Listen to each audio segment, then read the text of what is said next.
All right, gentlemen, we are live. Yay. Yeah. I got to mute that. I don't know why.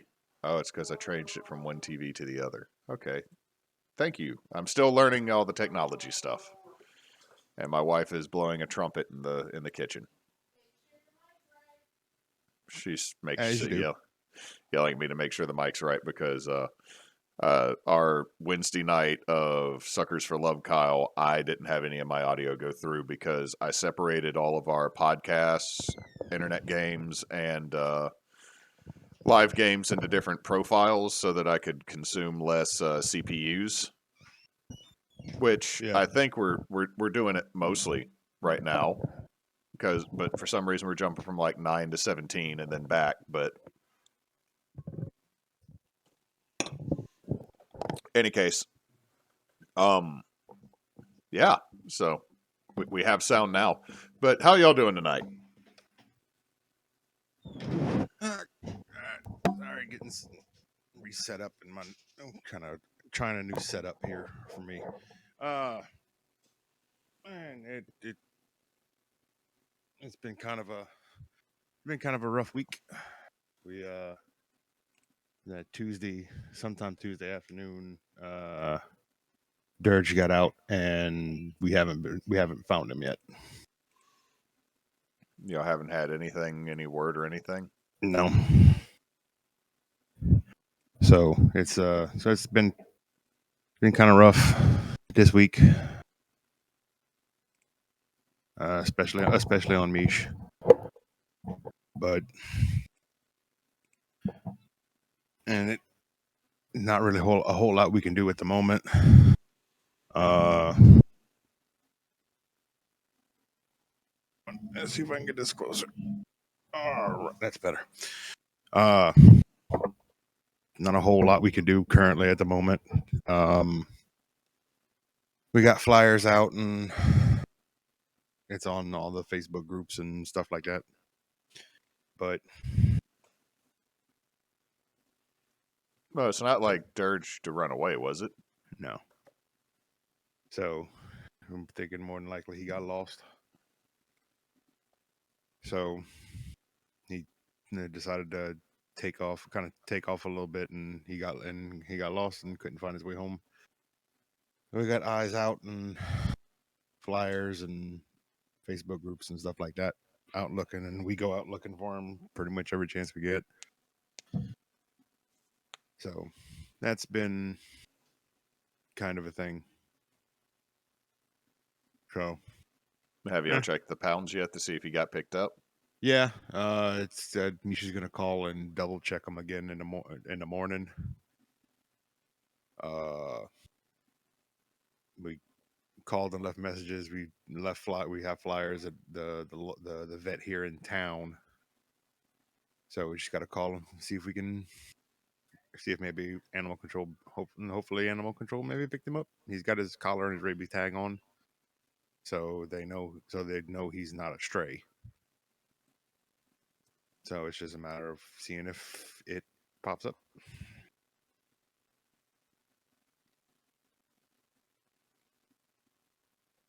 I'm sorry, man.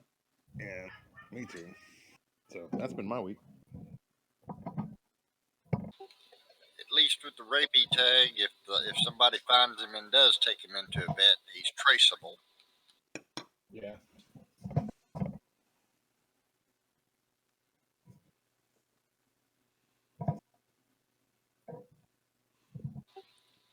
As far as me, I'm just sore, stove up, tired, and wore out. Otherwise, I'm okay. I'm Nox, what are you doing? Justin, like I said, I'm trying something new with my kind of forced setup since the new dog Molly ate both of my headsets. So I'm using that USB mic, which apparently, according to y'all, sounds really, really good. So I'm using that, and I've got it hooked up to my armature, and I'm fine tuning it. Okay. I would have taken care of this before we started had we not basically just walked in and kind of gotten settled in right as it was time to start. But that's me.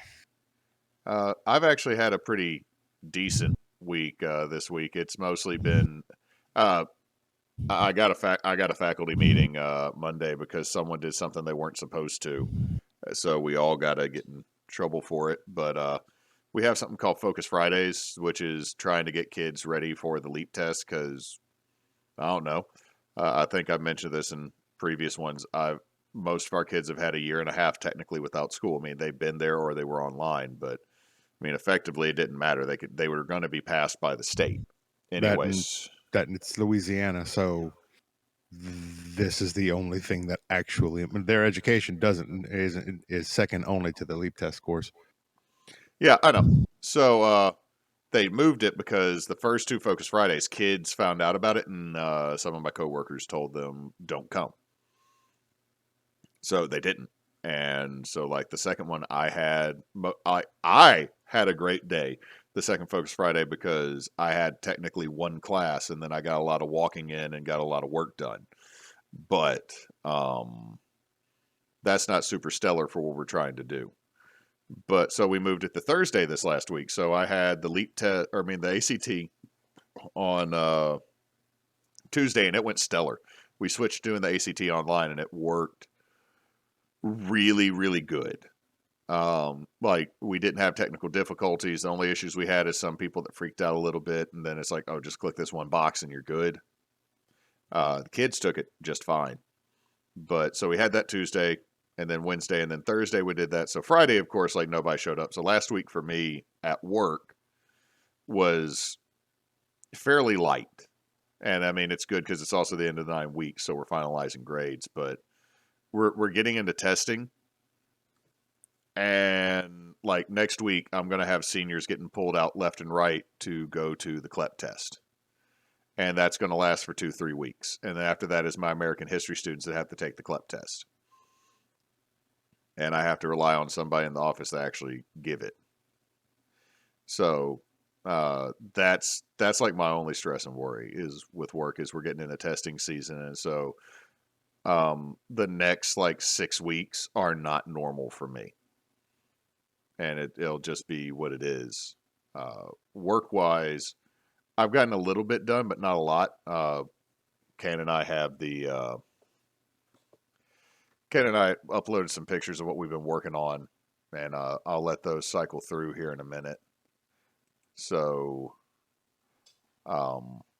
yeah, but the big thing for me is I got to clear a very large patch of grass here in the next couple of days because I'm going to start the groundwork to get 2 yards of concrete poured so I can build the foundation for the extension to my shed. Because I'm going to add another 12 by 12 section to it. Nice. Found out, Kyle and I cleaned up some stuff today. Bosch Kyle up here. North Kyle? Should we just call him North Kyle? That'll work. Okay, North Kyle and I cleaned it up, and we found a chunk of concrete, and it had Peter written on it.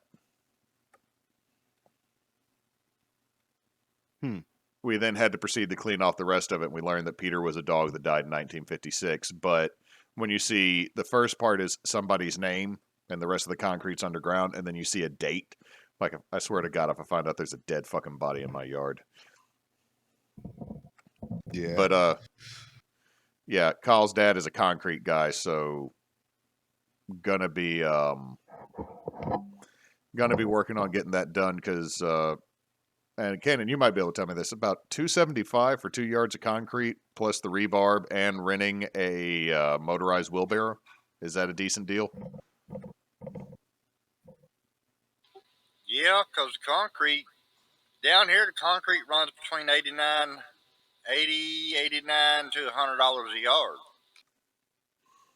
Because Kyle's dad, and that's including the truck rental, because Kyle's also going to get his driveway widened because his truck is a big truck and his driveway was not designed for big trucks because it was designed in the 50s.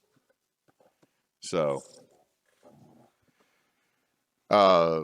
So that's what I got going on is like we're going to get that slab poured, and then over the course of the rest of the year, I'm going to expand the shop so that I have an additional storage room, and I can move my lumber rack that y'all saw back at Extra Life into that room, and then build or bring over a workbench from the old shop because my uncle hasn't touched anything in there, uh, and have an extended work surface, which Yeah. means I will effectively triple my workspace in my shed.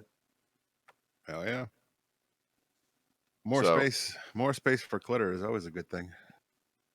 yeah, I'm actually going to get back into leatherworking here in a minute once I knock some other projects out of the way because I'm going to take that barrel lid that Claire sent me. Oh crap, she's not supposed to know I know, is she? She's not listening. Yeah. I'm They're gonna. playing Elden Ring. It's fine. They're fighting the giant crawfish, wanting to make it into a bowl. Yeah. But yeah, that's my project. Is I'm going to cut leather and tool the TBA logo onto it so I can make it into a wall hanging. Nice. I need to finish that. I need to finish the armor those armor pieces that I was working on for the shoulder pauldrons.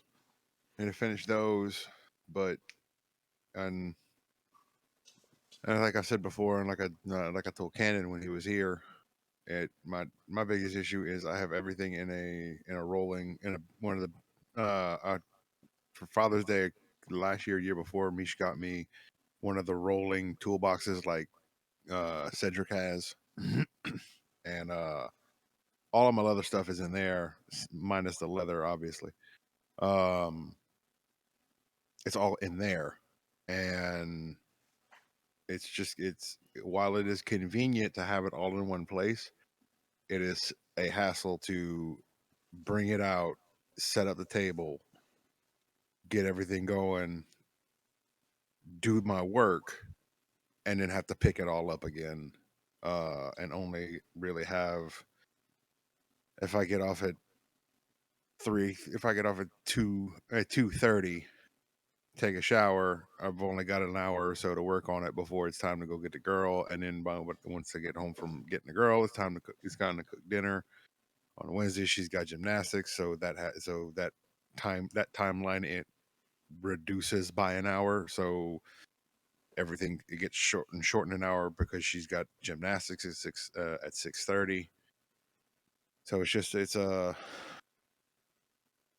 it's a pain in the ass to pull out work and then have to put everything all back up again without having a dedicated space to actually work on it, to be able to work on it and leave it out.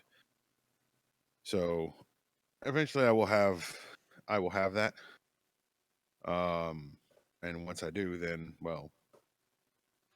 it'll be game on, and I'll be able to do whatever I need to do, and I can do whatever I need to do with it. I feel that I haven't cracked my leather toolbox open since I moved here. Yeah. And I can start on the rest of the projects that I want to do, and get the pauldrons done, and then base strapping for chest and back armor, uh, and then basically greaves and potentially knee, and then bracers, potentially elbow. And then once that's done, then I can kind of start playing with the possibility of a breastplate. Uh, Once we get income tax money in, then I may splurge a bit on some more leather and some Prince's Armory patterns that Cannon had actually turned me on to when he was down here. That stuff is amazing, amazing looking in general, but the patterns themselves are, as we all know, are the gold in that. To be able to pull out and have actual solid patterns to be able to build everything that I need, and not have to figure it out and pattern make on the fly, which is typically kind of hit or miss for me, just simply because I'm not super proficient in it, because I haven't had a lot of practice in it. I have a few patterns that ended up working well, but general pattern making off top, and especially not having a form that is a form of my size, uh, to be able to look at it third person and on a form, is kind of a pain. But once I get that, then I'll probably start turning out some armor pieces and stuff like that, and see if Mish got a new sewing machine, so start looking at at clothing patterns for pants and shirts and stuff like that, and start putting together uh Ren Fair stuff for this Ren Fair that's in town, that's now apparently in town, and is going to be doing, which is, they did 4 weeks this year. They're looking to start 2 weeks early next year and do 6 weeks. And if I can get a handle on some ideas and projects, and I may actually go ahead and get a table and start doing stuff. So Nice. depends So on what we it's can throw together. Tell Mish on her sewing patterns to hit Joann's or the fabric stores on Black Friday. Dusty picks up patterns for like 99 cents a piece on Black Fridays. Nice. We have a bunch of some of the fantasy costume patterns around. It's just like, but both Mish and I are kind of shit in reading patterns. Reading like fabric patterns, the mass produced fabric patterns. It's just once again, it's a uh it's a proficiency loss due to inexperience. Never really messed with them before, so it's yeah, everything's kind of fly by the seat of your pants kind of thing. She needs to pick Dusty's brain the next time Dusty's with me and we're there. Yeah, absolutely. I need to pick Dusty's brain too for some stuff, as far as like some of her oddity stuff with some of the bone stuff, to to start incorporating more of that into my stuff.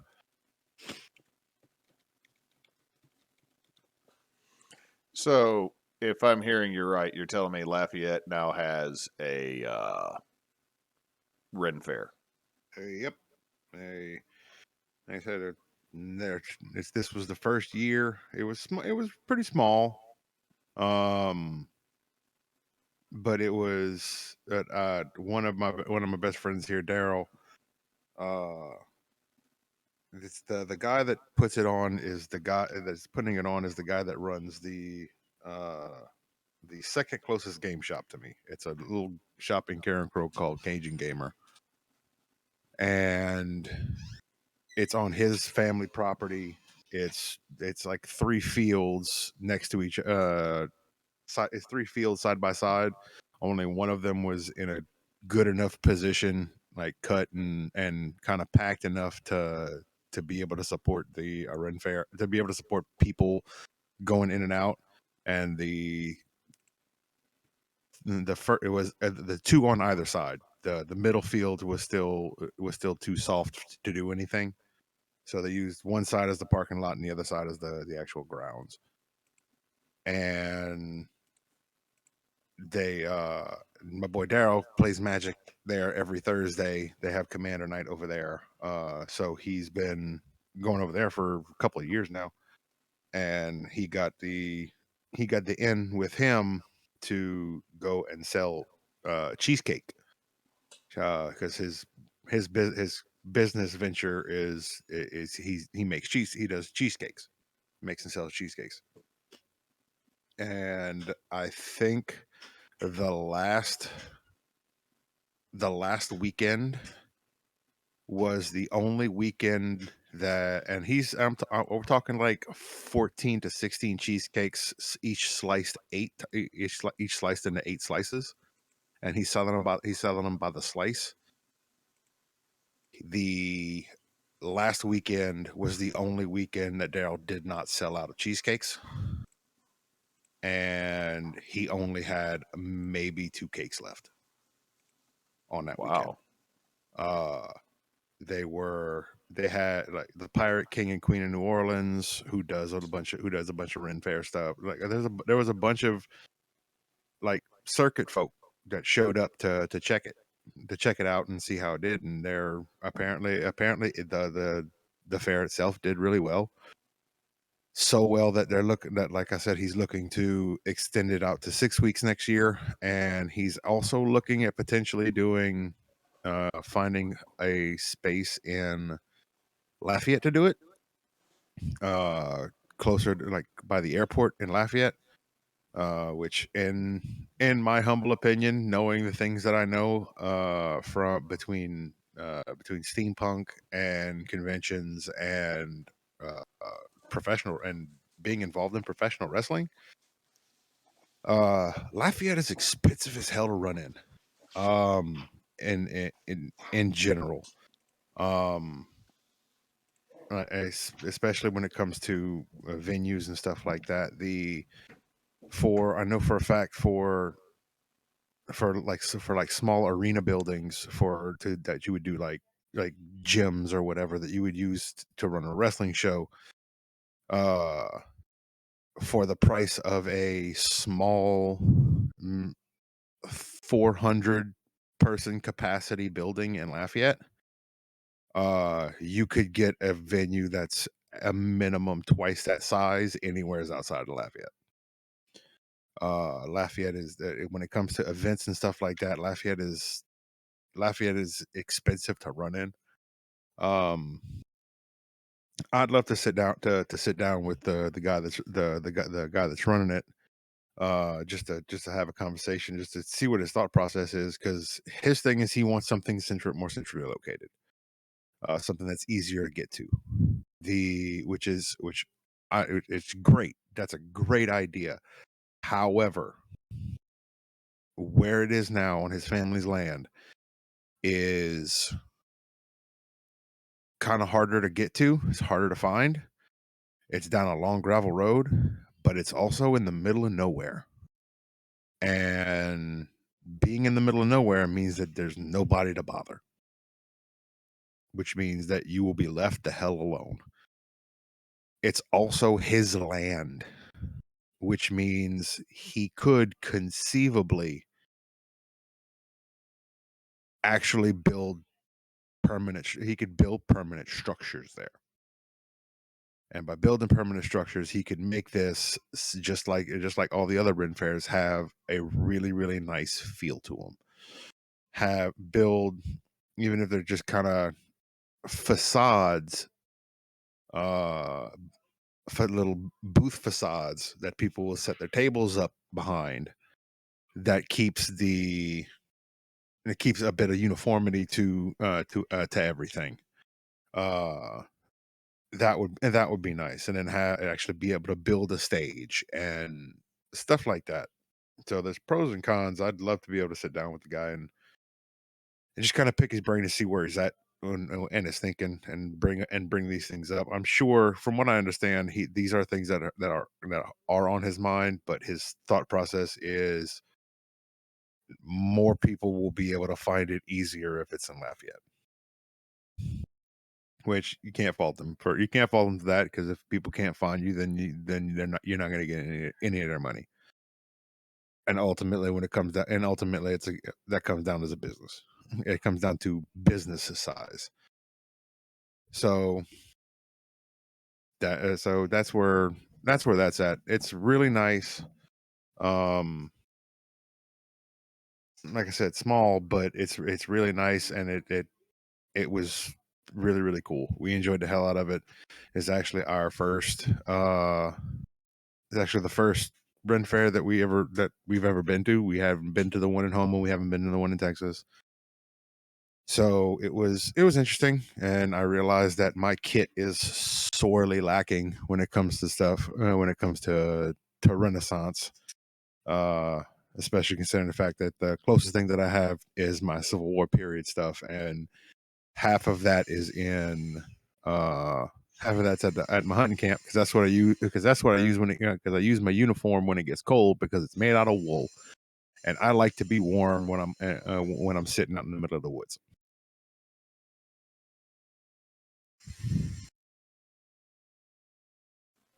You're telling me you go hunting in your Union blues? Yep. No, I mean, number one, it's not like I'm doing I'm doing a whole lot of reenacting. And number two, if I am doing reenacting, everything down here is after the first year and a half, which is whenever the Union switched to sky blue trousers, and I don't have sky blue trousers. I have the navy trousers. So it's farbed out to use those anyway. I think the only piece of my setup from that I still have is I think I have my one set of leathers and I have my shell jacket because I was not getting rid of that. Yeah, I don't know what happened to my original shirt. To the shirt that came with it, but I have the shirt that we bought at Pleasant Hill, the yellow and black checkered one. I have my trousers, and I have my shell jacket, and I've actually still got my foraging cap. It's in a one of our costume in boxes somewhere.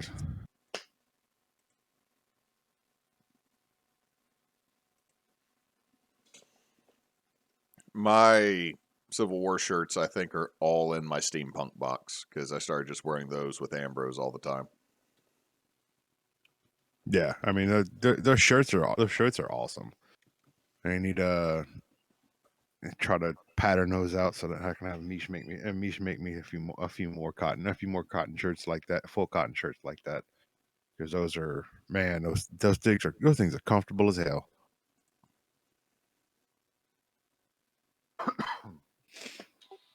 I still got all of my reenacting gear in a box somewhere. Yeah, I mean that's pretty much everything that I had to begin with. Like I never actually had like I still have I have the pieces cut out for cap pouch. To make a cap pouch, it's sitting in my leather box. I just never actually got around to putting it together. I'd have to look because since I moved, everything's kind of scattered between places up in the attic or under a bed. So I just gotta check on that. And we got some stuff that's here and some stuff that's in storage at my parents' house, just simply just to kind of parse down on space. Once I get the extra room, then I'll be able to pull all that out and go grab all of that, bring it all here, and then really take stock of the stuff that I have, and ultimately I need to make a list of the things that I need for everything that I want to do. I mean, I have my basic steampunk stuff. I'd like a bit more period style pants. I will say be careful when you're buying those because the pair that I wear for Ambrose, or used to wear for Ambrose, button flies are kind of a pain in the ass sometimes. They are. And I don't know if y'all noticed this with the union uniforms. The buttonholes, especially for like the suspenders, were too small for the buttons that they used. Yep. That's So why and that's I've why also you fix it yourself. yeah, I've also popped the I now only have the back buttons of my for my suspenders on my trousers, because I think I popped the other front one the last time I went hunting, because well. They don't work all that well. So I just need to I need to fix those for sure. I can attest to the fact from when we did Gettysburg that the buttons that are on the back of the pants need to be stitched very well, because mine got ripped when I threw down the guy who was dressed as a colonel, because he grabbed my pants and snapped them. So when we had to retreat, my ass was out. So then Yeah, I think it was Cannon is the one that said you got to embarrass us in front of all of Alabama because they were hollering at us, and I think I was at the tail of the line. it is what it is.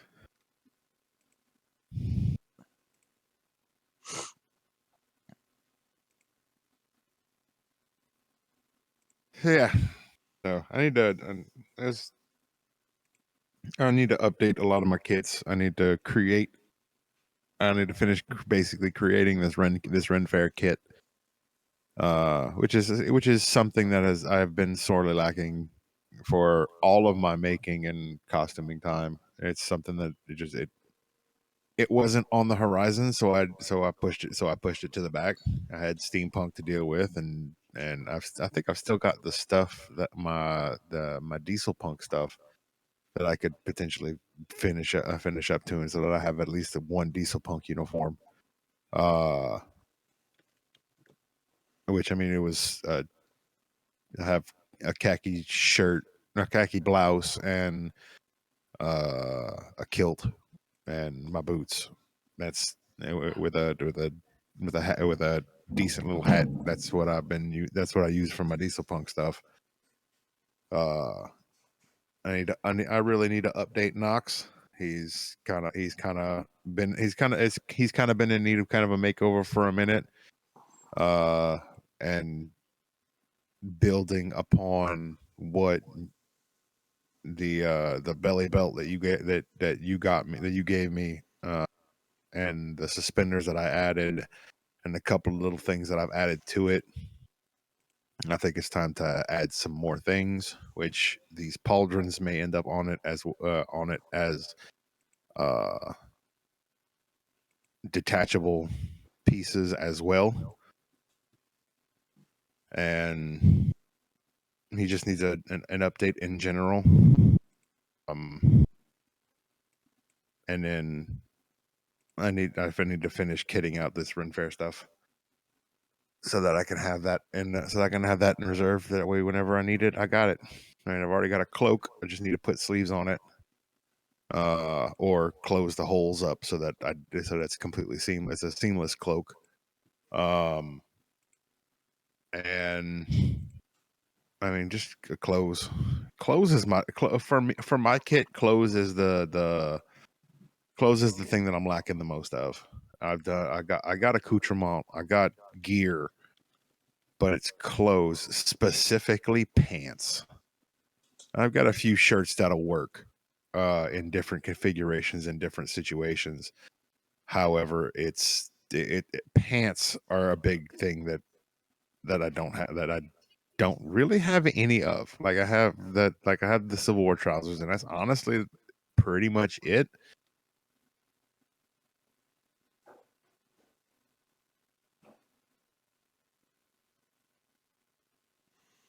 I'd straight up just have to look at what I got, but that's for a later day when I get into the attic.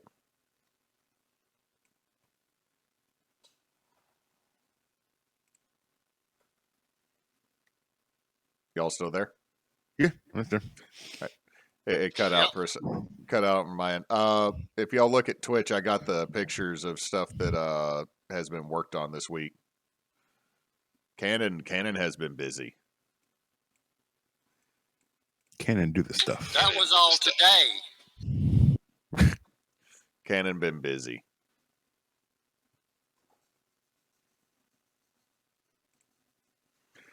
So you were just clearing all the land, Cannon? That's what I did. Well, let's see. What did I do today altogether? Yesterday, I ended up digging a drainage ditch in the donkey pen.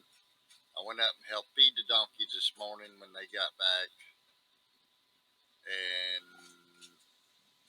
I moved 2x4s out of the old shed into the new shop and helped Tracy get some stuff out and did some rearranging in the old shed. And then I came out and started clearing land. Wow. I forgot that we had a time change today and woke up much later than I thought I did. And then I have a 2-foot high pile of landscape timbers that Kyle's dad's been doing concrete work up in Farmville. And he's like, hey, we've been using landscape timbers to hold up the metal sheeting we have for the building as well. And they're just going to pitch them. And I was like, okay. He's like, I'm getting them. Do you want any? I was like, I'll take any you don't want. So now I got like 12, 16, 8-foot landscape timbers for free. Nice. I mean, they're not treated, so they'll last maybe about 3 years, but free landscape timbers. I mean, you have a table saw. That's free stock. Yep. I'll probably still use them to build a flower bed to last for a little while. So, Shagogi Bond. oh, scorch them on the outside? Scorch them and oil them. Oh, now I've been given an excuse to play with fire, so I'm good. Emily just yelled no from another room. Do it anyway. So, I did that and then cleaned up the other yard, and I've been working on the garden. I just don't have any pictures. And the one that's up right now is I got the babushka werewolf vampire gravelord miniature that has the very wolf? it's the 2 wolves and the vampire riding them, but the vampire's feet are kind of wolfish.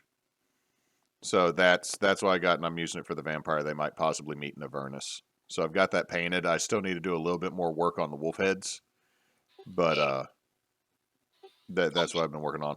From the looks of the picture, I mistook the bottom wolf for an alligator. I've got the heads kind of painted a lighter green, meant for it to have kind of a glow effect. I have to go back and do just a little bit more work on it. I've sealed it so that the next round of washes will be over the paint and become translucent rather than bonding with the paint. Yeah. I'll be right back. And then the last thing is the apple pie mead that's in my hamper in one of the bathrooms right now.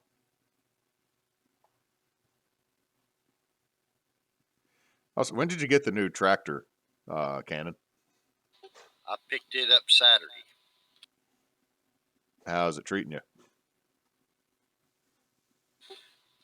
I'm going to have to get used to the front end loader and the backhoe on it, making it as long as it is because it's tight to get in and out of places.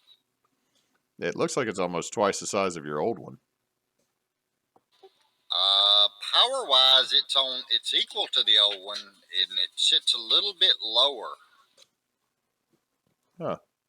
I guess it's just the angle in the picture.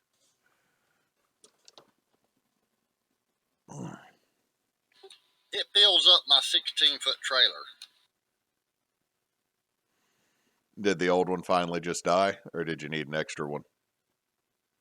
No, the old one's fine. I got to replace some wiring because the battery is showing that it's not charging. I think a mouse got in and chewed one of the wires on it. But I needed a front end loader to do dirt work with, and I need the backhoe to dig foundations and drainage trenches with. Yeah, me and my dad were talking about we're eschewing the values of. Man, it would be really nice if we had a little mini excavator. That would make our lives so much easier right now. I was looking for a mini excavator before I got the tractor. Getting that tractor saved me $12,000. Hell. Wow. I was specifically looking at the Bobcat E35, and they wanted $50-something thousand overall. 5-year payment plan of $1,003 a month, so it ended up being over $60,000 before it's said and done. Yeah, no.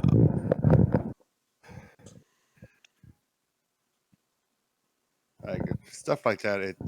My issue with stuff like that is, while yes, it would be really, really nice to have, and we could do some really, really cool stuff, and it would make our lives a whole lot easier. Excuse me. We just don't have enough to do with it to justify that much. That's the reason I haven't bought a bandsaw yet. So that's the reason I decided to go with the tractor over the Mini X. Yeah, you can use it for so much more. Well, I mean, the backhoe on the back is a 4-point connection, and it's set up to take off, and it's still got a 3-point hitch on it, so I can use all my other tractor implements on it if I want to. And the bucket loader on the front is a quick connect, so I also got a forklift attachment for the front. Yeah.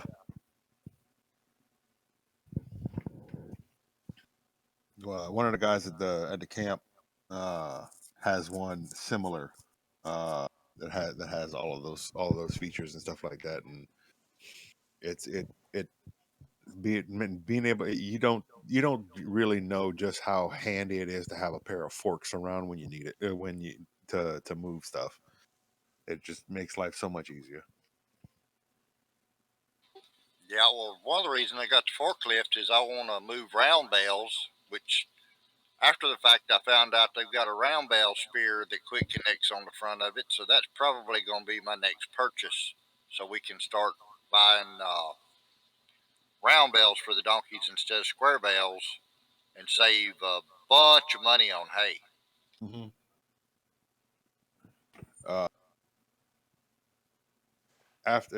After my woodworking projects today, we're just basically figuring out how to trying to finagle flat stock out of logs.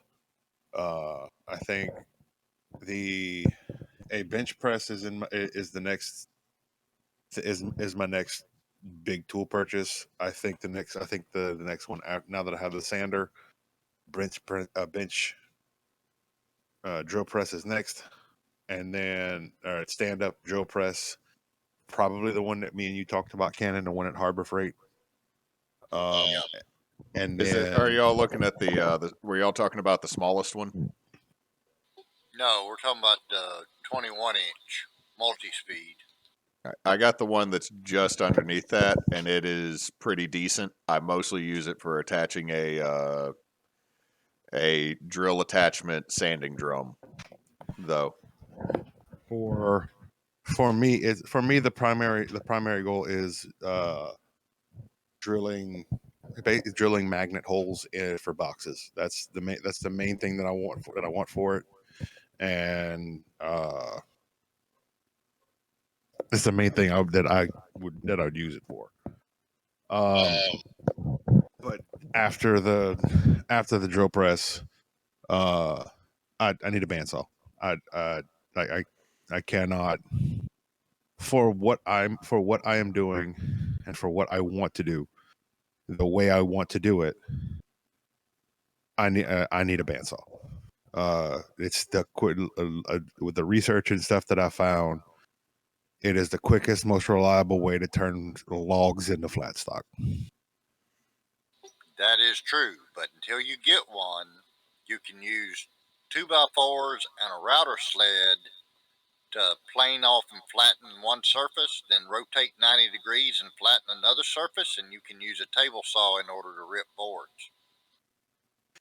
And that's what I have been doing. I just haven't gotten it down to a science yet. It's still coming out. Especially some of the stock that I'm using now is thicker than my blade height goes. So, and that 1 degree canter in the blade is causing my cuts to warp. So my stock isn't flat, and it's not flat, and my stock ends up twisted essentially, and paring it down to true is almost to the point of too much stock. I'm wasting too much wood. Essentially, is my issue. I end up wasting. I end up wasting too much extra. Like by the time it's said and done, for a 4-inch log, between the twist and between the slight bends in the log and what I've got to parse down to true it up to stock up, I'm losing at least a board, if not more. You're using 4-inch diameter logs as your stock. The one that I was using today was. Now I do have some smaller I do have smaller stock. I just had that 4-inch was the top thing on the top of the pile, so that's what I grabbed to play with. Okay, you can you got access to a table saw, right? Yep. Cut your V-notch out of a block of 2x2 with the table saw, 45-degree angles on each side, that 4-inch log will sit into to make it stable. And you can use you can actually put an L guide under that 2x2 block, so you got an edge guide for the table saw, and you can use a table saw to rip one side down to get it flat, and then you can rotate it over onto just an L block with flat down, and you can get that second side cut. Yeah. And that's I've managed to get it to get a good flat piece of 1x4 mounted to the stock to try to get a flat edge on it. I think it's gonna work. I think it's gonna work really well once I get the when I'm using smaller pieces. Using like I said, it's just too that 4 inches that my table saw doesn't cut through 4 inches in one pass.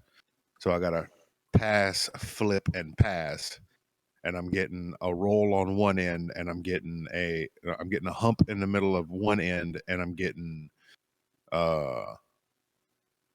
lines on the backside where it's cutting in because of that 1 degree. Yeah, I'm getting that 1 degree offset cut on the back. Yeah, using that little Ryobi job site saw. Yep. So yeah. So it's just gonna take a little bit of playing around. I think after playing with it today, I think smaller stock will be fine with it. And then for bigger, and I'm just gonna have to kind of hold off, or either hold off or start or use or maybe a chainsaw, in order to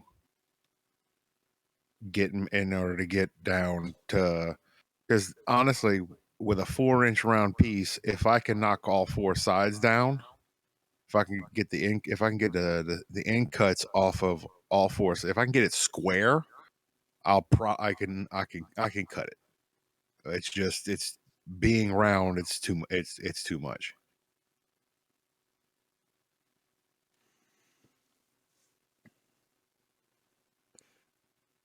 Change the subject a little bit. Did I tell y'all that Emily's Valentine's Day gift for me finally made it in? No. She got me a bowl carving awl, handheld instead of like the full length, from a blacksmith in Bulgaria. I sent you that link to a while back, Kyle, to the website. Let me see if I still got it in my bookmarks.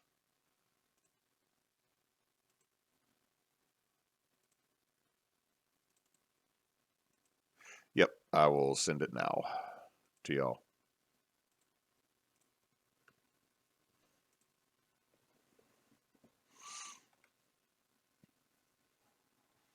He just made another batch. I got the one that's $34. Ooh. I really want to get one of the bearded axes that he makes. Yeah, those things are pretty.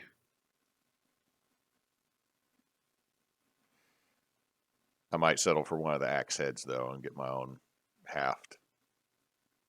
Ooh, that goosewing beard for 77 is really, really nice. That Hue and Axe.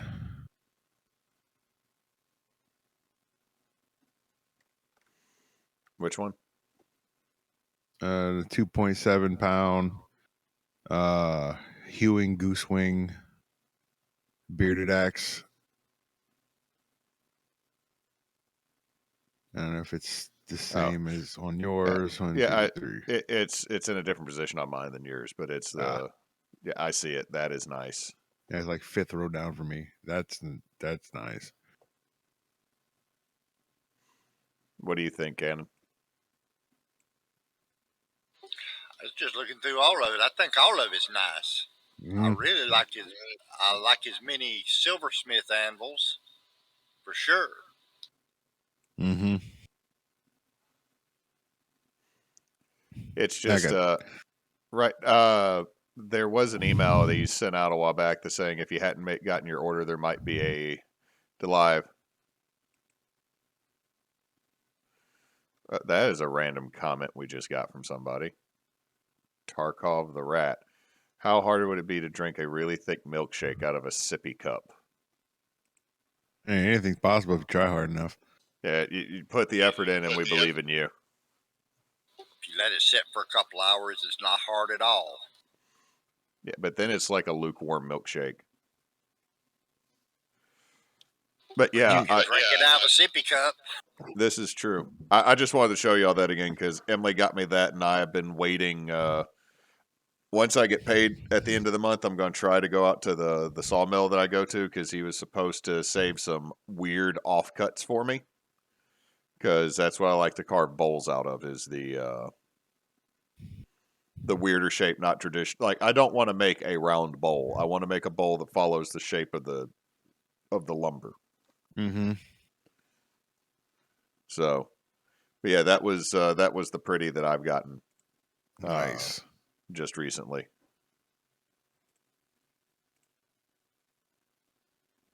Yeah, this guy's got some really nice stuff in it. Yeah, I figured we weren't going to do the rustic make fun of. This time, so I just wanted to share something actually really nice that would make us all feel good. Yeah, this is. That one doesn't have a picture of the actual accent. Oh, yeah, it's upside down. Nice. Yeah, these hue and axes, those bearded style axes are really, really nice.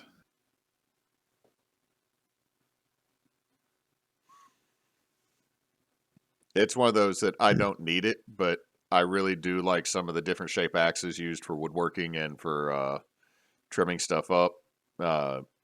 Especially I've been seeing on My Self Reliance, he's been using a lot of those to clean up the logs because he's got most of the walls built. I'm catching up. I'm almost like I haven't watched in at least five. I hadn't watched for like 5 months, so I'm almost to Christmas. No, I think the next video that I watch is Christmas. I've watched a couple of his daughter's videos too. She built her own tiny house cabin so that she can have a place to go to when she's done with college. Yeah, I'd seen that. I hadn't checked it out of her stuff yet. But I'm running through getting caught up on that stuff. So he's working on the 5th run of logs where I'm at. He's got the door and the windows framed.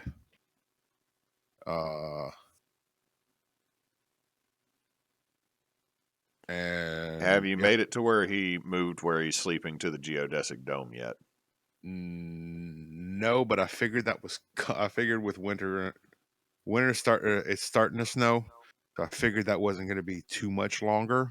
Especially now that the last video I watched, he finished setting up the wood stove in the cabin. Yeah, and I was trying to figure out why I did that, and then I was like, wait, his sleeping space in the workshop is up above everything. That has to be a pain in the ass to keep warm. Yeah. So that doesn't. So I figured he was going to be moving into the greenhouse. Once he got kind of closer.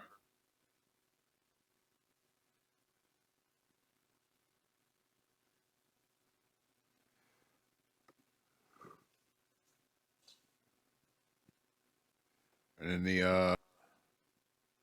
then I also need to get caught up on his Sean James channel as well. The one where the vlog channel where he talks about everything. Let's see. Uh, On that note, we got about 4 or so minutes before it's the usual cutoff time. So recommendation stuff. I've been mostly what I've been watching is I like to make stuff and the Hoof GP recently again. And one I'll recommend for I like to make stuff is that they built their own personal gaming table. And since they had a deal with a projector company with I think Epsom, mhm. they have a projector that broadcasts down onto the table instead of putting a screen in the table. Nice. And like Huh. yeah, it's Huh. it's it's super dope. Hey Toph.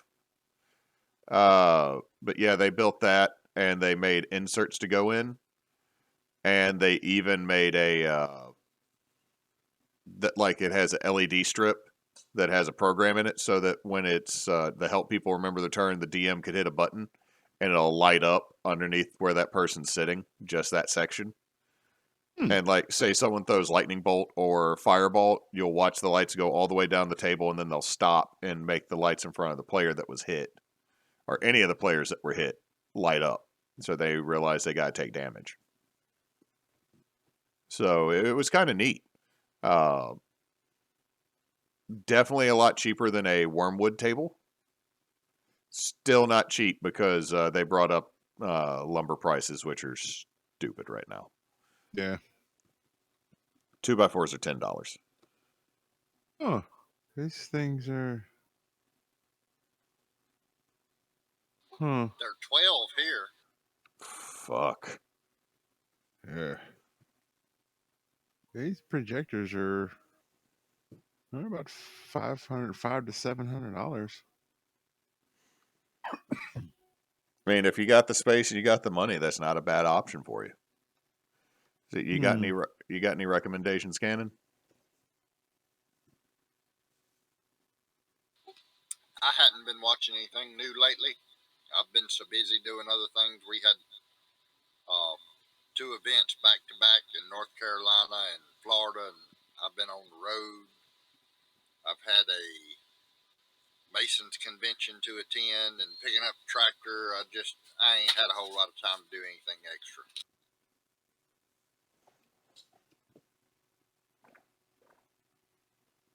I've been like I said, I've been kind of catching up on Self-Reliance Outfitters, watching him build the cabin, which it's fascinating to watch now that he knows what to do and what not to do. Uh, Aside from that, we just finished Book of Boba Fett. We watched the first episode of The Witcher season 2 because we finally kind of got around to watching that. I want to finish. I want to get in and do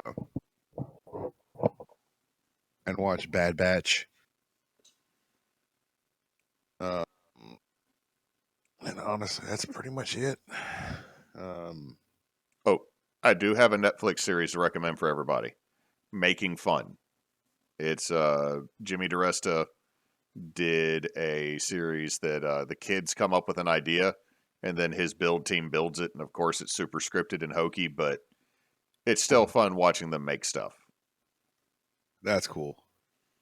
Like they made racing unicorn bicycles that had glitter fart cannons on the back of them.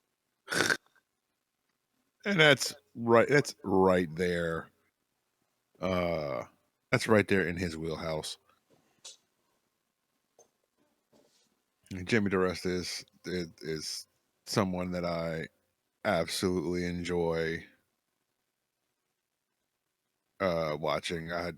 He is, if you see me just kind of watching stuff on Facebook, a lot of times it's either uh Asian street food or DeResta building something or restoring something.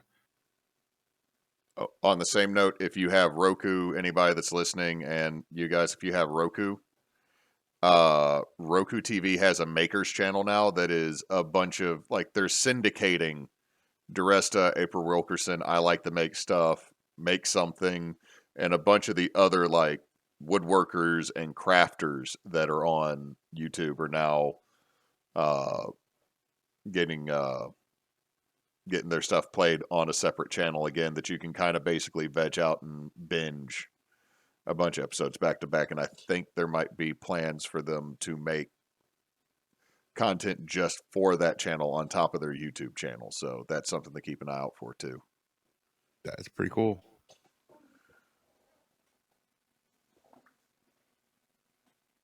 I've been watching a bunch of random woodworking stuff. I think I told y'all I found a video on YouTube that shows you how to make barn door hardware, rolling barn door hardware for your house out of wood. I think you mentioned that last time. That'd be really cool to see. Yeah.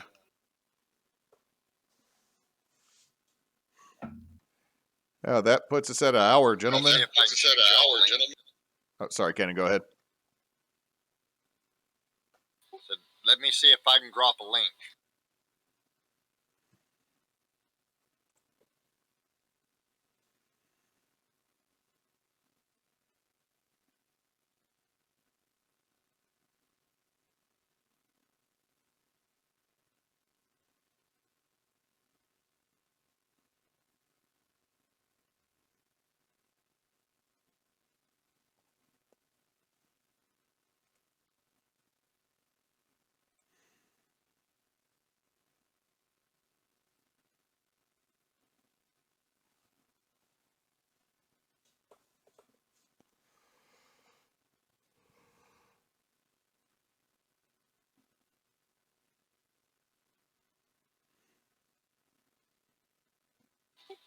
There you go. It should be coming up.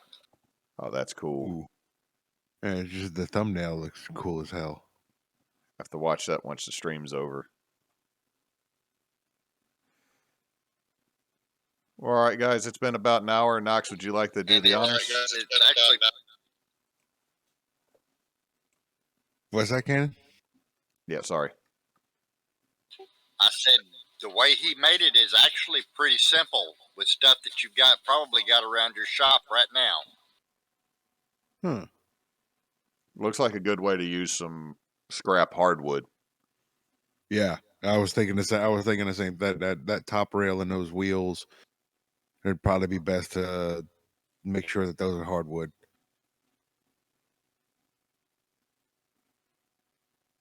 Huh. Neat. Well, we appreciate y'all sitting with us and enjoying our time together, just chit chatting. This is an excuse for us to get together and hang out. Because we don't get to do that near as often as we would really, really like to. But we hope you enjoyed. We hope you had fun. We hope we were at least a little bit informative or entertaining. Until next time, folks, don't let your meatloaf.